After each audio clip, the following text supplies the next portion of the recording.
Hi everyone, it's Kelly from the Hub, here today with our friend Brittany from LHOP and our friend Todd from Tabor. Hello friends, how are you? Doing well. Good, Hi, good, Kelly. Doing well. good. So we are talking about eviction prevention today. And we brought on pretty much the experts in the whole county who know all the stuff to help with landlords and with tenants to keep people in their homes. So today's focus is going to be talking to landlords about how they can help. So the first thing I want to ask you is, what's going on with all this stuff? Is there been any extension with any of these programs? Like, are people going to be evicted on January 1st? What is the lay of the land? Brittany, do you want to take that one first? Sure, I'd be happy to. So you may have heard that the rental relief program, we call it RRP a lot of the time, has ended as of the end of November. So we did want to let you know that there is other assistance available, and Todd can get into the details with that. But this is assistance that's ongoing. It's broadly available, and you can work with a number of community partners in order to see if you or your tenants would qualify for this assistance. I also did want to mention that the CDC eviction moratorium still is in effect, and that's until the end of the year at this point. We have not had any new information about that getting extended or expiring. So at this point, the best of our knowledge is it will be expiring at the end of 2020. So people who are behind on rent can still call me or send me an email or whatever and say, hey, Kelly, I'm having some stuff. Can you help me? And I can still say yes to them. Okay. So that's a good thing for landlords to know so that they can help their tenants, just to make sure that everybody's in the right place. So Todd, how does that work? Well, actually, they can call you or call Tabor or LHOP and other partners, and I can list those a little bit later. But the process can also start with 211. Oh, okay. So they can reach out to 211 by phone, I think by text, and also I think you can go to their website. There's a way that you can request information that way as well, because I know they're very busy. Or if you want to call geographically to a organization that's close to you, then that could be a benefit as well, of being able to get in and maybe answer some questions that instead of possibly waiting on hold with a 211 or leaving messages.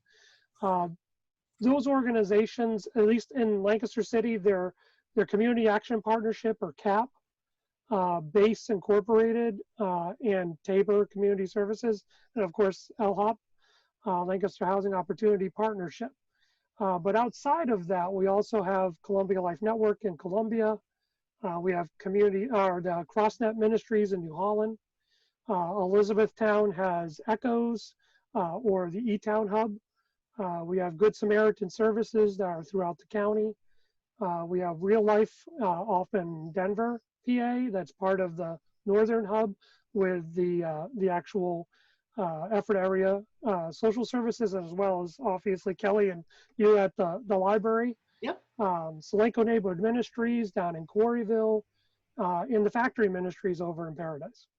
Excellent. So there's a lot. Oh, and don't forget Conestoga Valley Christian Community Services as well, over in the CV School District. Right, absolutely. Thank you, Brittany, for that one. Perfect. So there are a lot of people that landlords can reach out to be able to help their tenants. Okay, so the next thing is that I think we need to know who can qualify for this, because I think that, well, okay, so I've gotten several phone calls and people think that this is a program for people who don't make hardly any money, and that it doesn't qualify for that like, I don't know what even word to say, like a regular person who has a job, who makes money but may have lost some hours or whatever, like sort of like a regular middle class person could qualify. Is that true? Yeah, absolutely. Okay. So for a lot of the funding that we've received, the cap is 80% of the area median income. And that's based on your household size. So for a household of one, that would be roughly $44,000. Okay. A household of four would be roughly $63,000. And it kind of goes up Okay. from there for larger households, just to give you a ballpark. Okay. But you could So, a community organization just to find out more if you're not really sure where you would fit.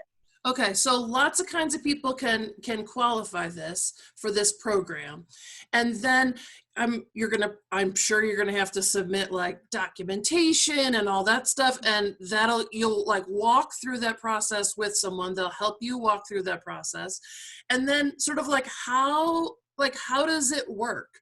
So you get qualified, and then what happens? Todd, what happens next? Well, once they have that counseling session or coaching session at any one of the partners, the documentation is together, and from that point forward, then the request is put in to Tabor, and Tabor is then cutting the checks directly out to property managers and landlords.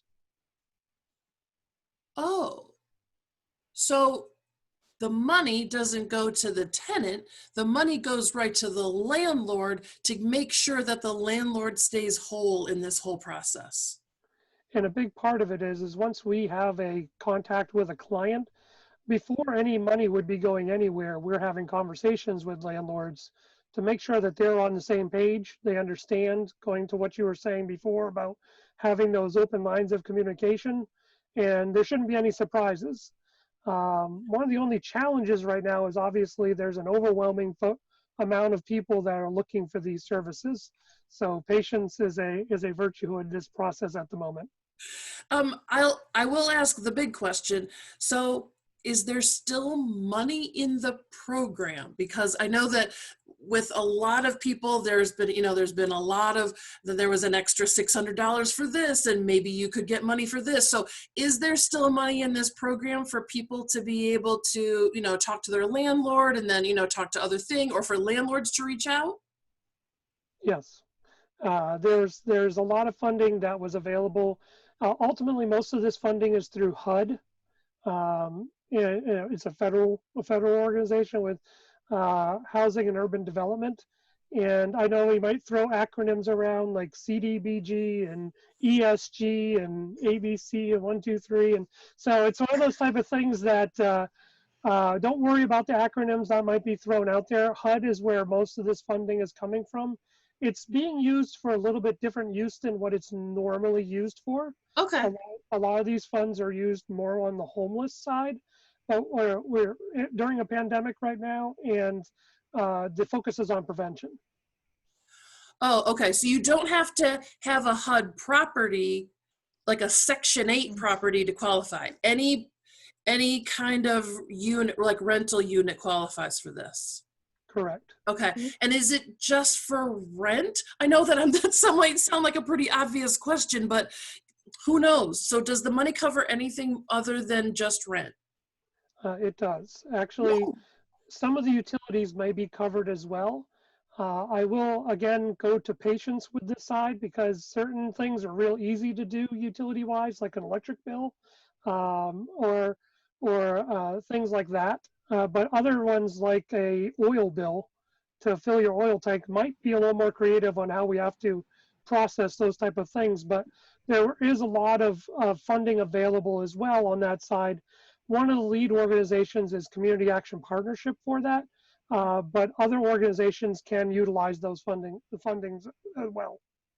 Okay, so if someone's struggling with their okay, let me ask you this. If you're struggling with utilities, but you're not struggling with rent, this is not the program for you, right? Actually, again, yes, you can. The utilities piece can actually, those would ones that would probably want to reach out and connect with the utilities programs at CAP directly. Excellent. Okay. Wonderful. I'm not trying to make that more complicated, but we get a lot of phone calls, and I just want to make sure that we're super clear on this. There was a question that was in my head, and it just fell out right in the middle of the interview. Brittany, was there something else that you wanted to talk about? I know that the moment you start talking, I will keep my question in my head. So I know there was something else that you wanted to say about this program. Well, I did want to clarify that a lot of the funding that we have received is as part of the COVID relief funding. So it's to help households whose income has been impacted by COVID-19. So we look at that pretty broadly. It could be that you've lost hours, you've lost a job, your childcare has been disrupted so you can no longer work, or maybe you've had outstanding medical bills due to COVID and you're no longer financially sustainable. But there does need to be some household income that's been impacted by the current crisis. So landlords, I guess, why are we trying to do all of this? Why is this program important? Either one of you can talk about this. I mean, yeah, we're going to help some people, but like, what? Why is this important? Well, intuitively, it keeps households stabilized. So for tenants, it's really important to have stable housing through a pandemic. As we're seeing the number of cases rise throughout the county and throughout the country, we know that stable housing is a really crucial part of being able to stop community spread. If folks are displaced from their housing, then they might have to go into shelter, be doubling up, sleeping on the street in their cars, which wouldn't be conducive to community health. But for landlords, it's also a smart business move to seek this assistance.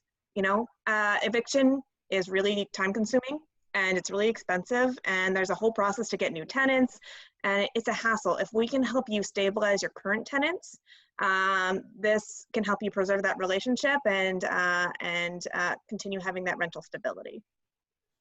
Yeah, with the data that we've seen from our programs that happened before COVID and during COVID, and other data from other organizations that we've seen across the country, it is far cheaper to keep someone in place for the community versus putting them in shelter and paying all those other costs that go along with that. But from what Brittany's saying, it's also a cost saver for the landlord themselves. I've been in those shoes before where you have to, you have to, of course, have the tenants leave. Then you usually have a cleanup and brush up type of thing to the property, which usually costs something. And then you have to find the next tenant. That whole process can become very expensive, very burdensome. And if you've had a tenant that's in there for a while and just because of a pandemic now can't pay, we'd love to be able to work with them. And even though as we're winding down through this year, this program is still around. So I don't want anybody to think that, you know, it's going to end right away. This is actually a program that was here pre-COVID. It's gone through a couple of changes, you know, as we are working on this, and it will be around post-COVID in a different form as well. So this is something that for landlords, they can always go, there are people in Lancaster County who can help keep my tenants in their home. So that's something that I think is hugely important, that this is not one of those flash in the pan things. This is something that has been around and will also continue to be around. And also for landlords, please share this with other landlords that you know so that they can help their tenants as well. We're going to put some other things that are going to be attached to this video so that you'll have lots of resources to be able to help people out. I have to say, it's always wonderful to talk with both of you guys. Truly, I started this with that you are the experts. The experts. Always, always, always. Thank you very much to both of you, Todd from Tabor and Brittany from LHOP. It was wonderful to chat with you again. See you, everybody. Bye.